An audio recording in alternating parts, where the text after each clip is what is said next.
Hello, hello. Hi, everybody. Hey, Welcome back to Money Talk with Ben. I pointed the right direction this time. yay! I'm Yay! getting there we go. I got my hand in the frame. There he is. Okay. So, for those of you who don't already know, welcome to our group. This is a free Facebook community that Ben and I are building. We're in the process of building right now. So, feel free to invite your family and your friends. But it's mainly for couples, especially couples who have children or couples who have struggled with finance before.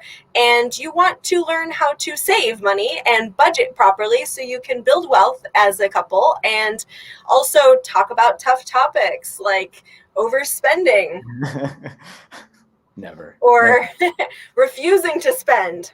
And that's the topic that we're going to discuss today. So if you're here on live, I'm just checking to see if we have anybody live with us today. Feel free to make any comments, ask any questions, etc. We're going to talk about how to have tough topics, how to cover tough topics as a couple, and also whether, like, what the pros and cons are, whether you should have your finances together or separate. For those of you who don't know, I am a licensed pastoral marriage counselor. I've been certified and licensed as a marriage counselor for over a decade. So I definitely have lots of experience in helping couples through these types of tough conversations. Ben is a licensed financial advisor. He is a fiduciary. If you guys have been listening to my podcast this week, you know what that means. If you don't, then you better go check it out. And we're going to talk about this. I think we're the perfect couple to discuss this because we also have had to have those tough conversations, right, Ben? Yeah, exactly. So we'll just get right into it. And, before we get into the pros and cons specifically of it, one of the things I wanted to say is, whether you're newly starting out in a relationship, you're about to go on your first date, or, you've been in a relationship just for a little bit, or you've been in a relationship for a long time, you've been married for 15, 20 years, and maybe you've never had the sit down finance conversation. It's important to do that, and as early as possible is best, because what you want to do is get aligned and get on the same page as much as possible, just because the reality is finances are a big part of our life, whether we want to admit that or not.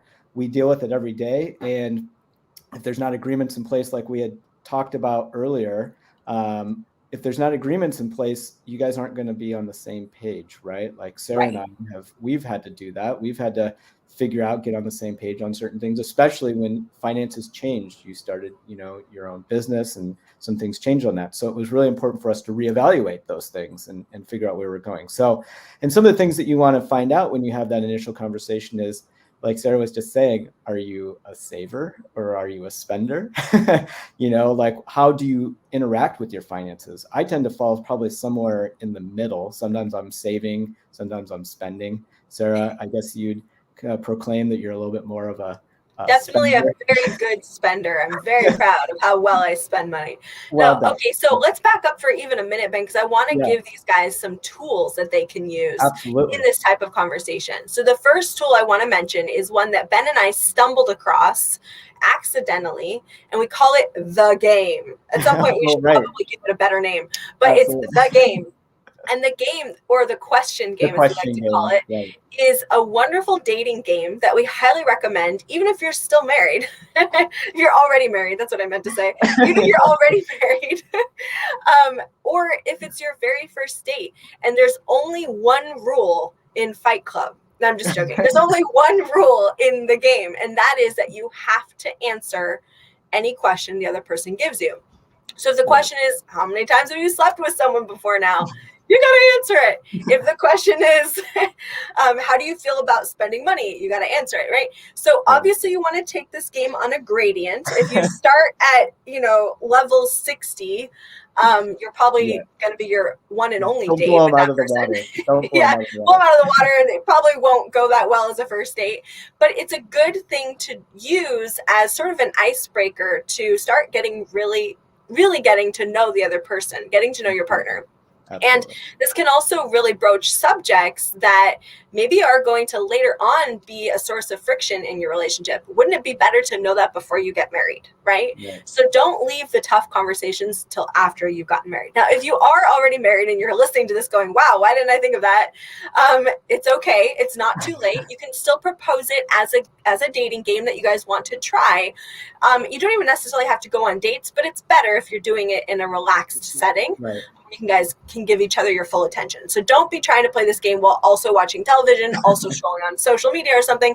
Give the person the dignity of your full attention while you're playing the game, and use it to start cracking the ice and breaking the boundaries down around these tough topics, so you can really get what the other person's opinion is. So that's rule number one of Fight Club is you can ask any question in this game. But rule number two is if you ask the question, you have to acknowledge the answer. And that was sort of the secondary rule that we had to develop over time. And I want to define acknowledge for a second. Acknowledge means to make the other person feel heard and understood. So Ben, because I'm the worst at this, Ben, how many times have you quote acknowledged me again and again and again before I finally felt like you'd heard me? Yeah, there's been some instances. A couple times, right? Sometimes you have to say, like, I really get it. Look, no, I totally understand. Okay, but Right. I apologize, or like whatever it is. Just keep saying it over and over again until the person really feels heard and understood. So if you're going to broach a tough topic, one, they have to answer the question. And two, you have to acknowledge their answer. You have to actually make them feel heard and understood. Even if you totally disagree with their opinion, you still have to grant them that importance, right? So that's my first tool for you guys, is the game. Ben, do you have anything you want to add about the game? Just that, I think the most important thing in terms of what Sarah was saying a minute ago is take it on a gradient step. When we first started playing it, I intentionally kept it light, just kind of fun, because I wanted to make it something that was going to be useful for us. And if I asked 5 hard-hitting questions from the get-go, most likely it would be like, well, that game's not going to work. But it ended up being this, it ended up being this beautiful, amazing game that we were able to play. And we found out so much about each other within it seemed like days. We played it over weeks and weeks and whatnot, but months, years. We were still playing it 2 years into our marriage. Of course. But we've learned so much about each other just in those first couple of weeks and whatnot. And I really felt like I got to know you so much about all kinds of different things, including finances, though. That was one thing that we talked a little bit about, maybe not even as much as we could have, but we talked about a lot, and we both knew that we were going to be on a similar page on that and various other things, right? So I highly recommend it as a way to, especially on the serious subjects, because it kind of makes it light, or you don't even have to ask a question. You can say give me 3 things about blah, it's a question game. It's something that's meant to be fun and yet get information that you need from each other, right? So, absolutely. Good. So the second tool I wanted to give everybody is, if you're not playing the game and you need to have a tough conversation, especially one where you feel the need to correct some kind of unhealthy behavior on the part of your partner, set guidelines for that type of conversation. So I always like to do a preface at the beginning of the conversation of what my intention is with this conversation and what I want the other person to do. Now, laughingly, we could say men kind of need this sometimes. They need some guidelines from women on what do you want me to do with this conversation? What do you want me to do with what you just told me? Right. But it really goes both ways. There have been times when I'm like, Ben, what do you want me to do with that? Do you want me to just acknowledge you? Did you want me to actually give a solution? Did you just want to be heard? So do a self-assessment before you go into one of these tough conversations and think what is the end result I want to get out of this conversation? Do I just need a sounding board and I want to bitch and moan and complain for a minute and I need him to be okay with that and not take it offensively and not take it personally? Or am I genuinely trying to change his behavior, in which case I need to cool my temper a little bit and actually maneuver through the conversation, trying to actually get him to see my point of view, right? Yeah. Or like, what are we trying to resolve? Am I trying to have a budget at the end of this conversation? So I want him to come prepared with a pen and paper. Like, really set boundaries for these tougher conversations so that the other person doesn't feel like they just jumped in the middle of a ball game and doesn't know any of the rules of the game, right? That's not really fair to the other person. And it can get that tough conversation, which is already going to be a tough conversation, really off on the wrong foot, which just shoots you in the foot. Too many foot analogies here. It just shoots you in the foot when you get off on the wrong foot. Okay, that's all I'm trying to say. Right. No, I totally agree. One of my favorite things is sometimes you'll call me up, especially when you're not here, or even when you are here, you'll just say, I'm about to tell you about something, and all I want you to do is just listen and let me know that you heard me. And I'm like, okay. Yeah. And it's actually so helpful because I know that you're not looking for any type of solution. You've probably already started working on your solution on your own, but you just need a sounding board, like you said. And so it's such a useful tool to like be able to know where I'm coming into the conversation versus like, and I'm like, now not only am I caught off guard, I've got to come up on a moment's notice, handle your whole life or so, whatever. So wow, I wouldn't go that far, but yeah. Exactly. But so set those boundaries, right, for the conversation and let the other guy know what the rules of the game are for this conversation. Right. And again, it goes both ways. Ben does it back to me quite often. Like the other day, I think you were feeling a little bit down about your knee acting up, right? And you just said like, look, I can't take the old fogey jokes tonight. And like most of the time when he says like, oh, my body's aching or this or that, and I'll say something like, all right, old man, I'll kind of like tease him for dramatizing or being dramatic about it. But that night he just like not in the mood for it. And so he said so before we got on the phone so that I could be a little bit more sympathetic than usual and loving and, and flow him that loving energy that he needed more in that moment than usual. Whereas most of the time, I would say like 99.9% of the time, he can take a joke better than I can, right? So it helped me to prepare for that conversation, knowing what his expectations were and where his headspace was at, right? Right. Exactly. So on that note, unless you had some more that you wanted to add for the conversation. Oh, those are the only two tips you guys get for today. Sorry. Perfect. Okay. Let's talk about pros and cons. Exactly. So real quick, we had talked about whether you are a spender or a saver. And then the other thing that I just wanted to briefly touch on is, another thing that you could bring up in the conversation or go over is, where do you want to see or where do you see your finances in the next year, the next 2 years, 5 years, 10 years, 20 years, like what's the short term, the medium term and the long term game for finances, right? Because this is a big one where maybe you have short term alignment, but like 20 years from now, you guys have totally different goals. And that's not even necessarily a bad thing. You just need to recognize where you're trying to get to so that you can get your finances aligned to meet those goals for both of you, right? So that's another important thing to just kind of figure out as early as possible, or like we were saying, if you are married, like, you can still ask the question and it's never too late to figure out where you're trying to go. Right. Totally. So on that note, the first pro that I have on this, with the pros and cons, which is pretty much, it's obvious, it's given, but is if you have finances separate from each other, it allows you to have your own autonomy over your money. And, like, let's just admit it. We work hard for the most part for our money. I mean, some people are out there, they made a bunch of money in some easy way, but the most of us are working for it, right? And we put a lot of energy into it, a lot of create into it. And so we want to feel like we have control over that money. Now, obviously you're going to have some shared expenses where, maybe it's the mortgage, utility, whatever it might be, where you're going to be pulling that money together to pay those bills together.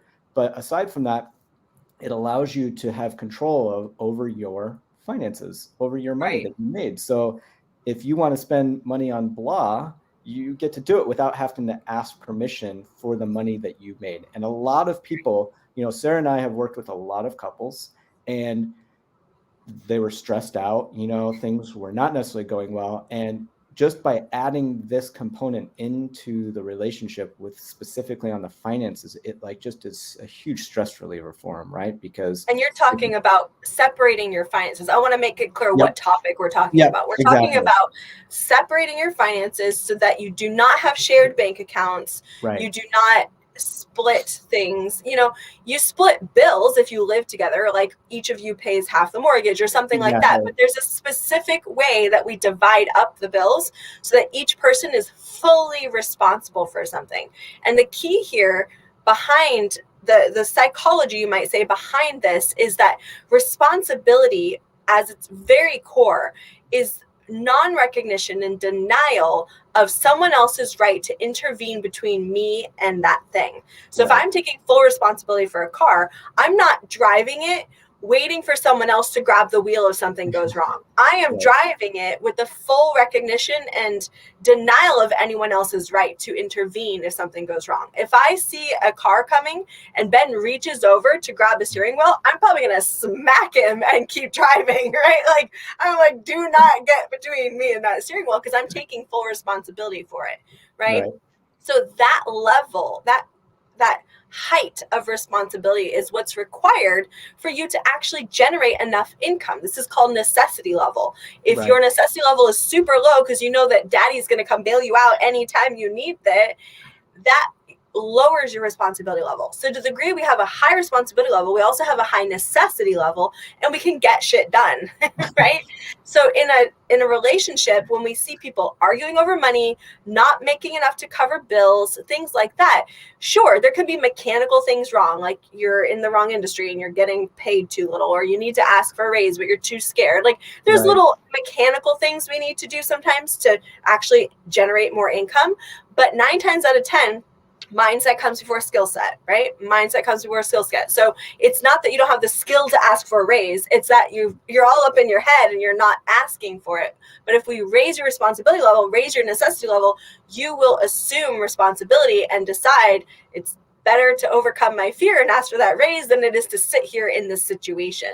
But Exactly. so long as you know that anytime you get into financial trouble, daddy's going to come bail you out, or your wife's going to come bail you out because she's making more than you, we've got a problem with your responsibility. Right. And so that's one of the things this solves is by dividing it up, we no longer have a pool of money. We just have your money and their money, and you're responsible for your money and how it gets spent. Right. Exactly. Very well put. And it leads directly into the second one, which is the number one issue that we have in relationships, and especially, and Sarah, you can definitely talk to this even more than I can, but the arguments over money, divorces over money, like it's a huge problem, right? And so by it's the having number one reason for divorce in the United States is arguments over money. Right. So by having, again, that conversation that we talked about at the beginning in place as soon as possible, that's already going to help mitigate against, the problems that might arise. But two, having the finances separate, again, there's not an argument. If you've already got system in place where you spend your money how you want, she spends her money how she wants, or whatever, and then you have your shared finances for certain expenses and whatnot, you've got the system in place. There's nothing to argue about anymore, right? Like there's nothing to get upset about. So it removes that tension and that, back and forth or like butting up against each other on the finances. And so we've at least removed one thing out of the relationship that you're likely to argue a lot about. So I don't know if you have something to say on that or not, but no, I think the only thing I want to say is if you guys are listening to this, you're going, wow, that is the exact problem I have in my marriage right now, or in my relationship, or in my finances, reach out to us, because we're not going to be able to explain the whole system right here in a 20-minute video, but we will sit down with you one-on-one for free and show you the strategy that has worked so well for my clients, which is why I bring Ben into my business all the time now, and has also worked for friends of ours, family members. I even have my parents right now reaching out and asking for our help, not because their marriage is on the rocks, but because they recognize the power of the system we've developed and they want to implement it too. Right. So you can help the people you love so much when you help them actually get control of their finances. And that's what this whole group is all about. So please reach out to us. If you need help, we will definitely provide it. Yeah, absolutely. 100%. 100%. So one last pro, and then we'll get on to just a couple of cons. The last one, this sounds silly to a lot of people at first, but it's actually an important thing. And it even comes back to a little bit of like, you made your own money and you get to spend it how you want. But often we want to buy gifts for our significant other. We want to surprise them with little things.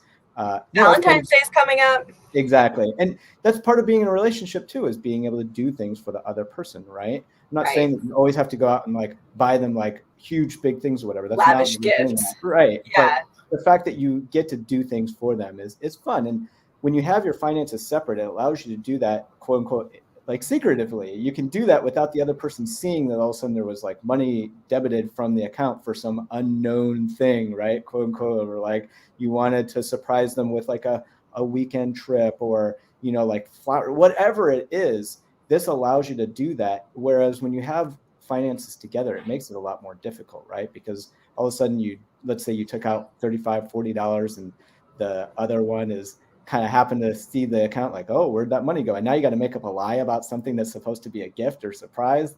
It doesn't really work that well, right? So that helps out. So now let's get into a couple of cons. One of them is, in order to have your finances separate, there does need to be a trust aspect to the relationship, right? Like you have to be of somebody that's of trust, right? Not just going and spending all your money and getting into a bunch of debt, racking up a bunch of, you know, problems or whatnot. Like you need to be trustworthy with regards to the finances, right? So this isn't going to work if you have one side that's really unbalanced on that. And that also ties into the other con, which is if you have one person that's making a lot more money for whatever reason, like maybe one person has chosen to be a stay-at-home parent, or they've temporarily lost their job, or they're in the process of starting their own business, whatever that might be, there could be a disparity between the incomes between the two people. And so there needs to be agreements made on those. Otherwise, the separate finances is not going to work, right? Because for one of you is not going to have any money to spend on except for what that other person dictates to you, right? And you're not really in a relationship at that point, right? Like if one person is telling you, you can spend $20 on food every week because that's what I'm going to give you, or something like that, just, you know, it just doesn't work very well. So I beg to differ, Ben, because some relationships, like what about stay-at-home moms or stay-at-home dads? Like it's totally fine if one of you is making all the money. Right. It's fine for that same person to be responsible for choosing how the money is spent, you know? Right. But I do think that there should still be family policy. Yeah, that's what I was in place that dictates how money is spent, and then it needs to be agreed upon by both parties. Otherwise, without the agreement is where you don't have a relationship. I think that's what you were trying to say, but I want to clarify that is like, thank you. You may not necessarily be able to say at any time, well, I want to spend the money on blah. Like, okay, well, sorry, that's our mortgage money. You know, but there does need to be written family policy that dictates how money will be spent, and it needs to be agreed upon by all parties ahead of time. Absolutely. That's exactly what I was meaning, is that there needs to be some agreement in place ahead of time so that you know what the boundaries are on that. So yeah. So hopefully that gives people a little bit more to think with if they don't already have their finance separate, or they haven't talked about, you know, finances yet, on ways to approach it and ways to talk about this conversation. Yeah. Good. Well, I love this. This has been awesome. Thank you so much, Ben, for coming on the show as always and sharing your wisdom. And for anybody who has questions about this or wants some help to put together their budget or put together a savings plan or retirement plan, Ben is here for you. I am here for you if you guys want to strengthen your relationship and tackle some of those tough money topics. Very good at it. She's very Thank you. So are you. All right. We're done flirting now, and we'll see you guys later. Bye. Bye.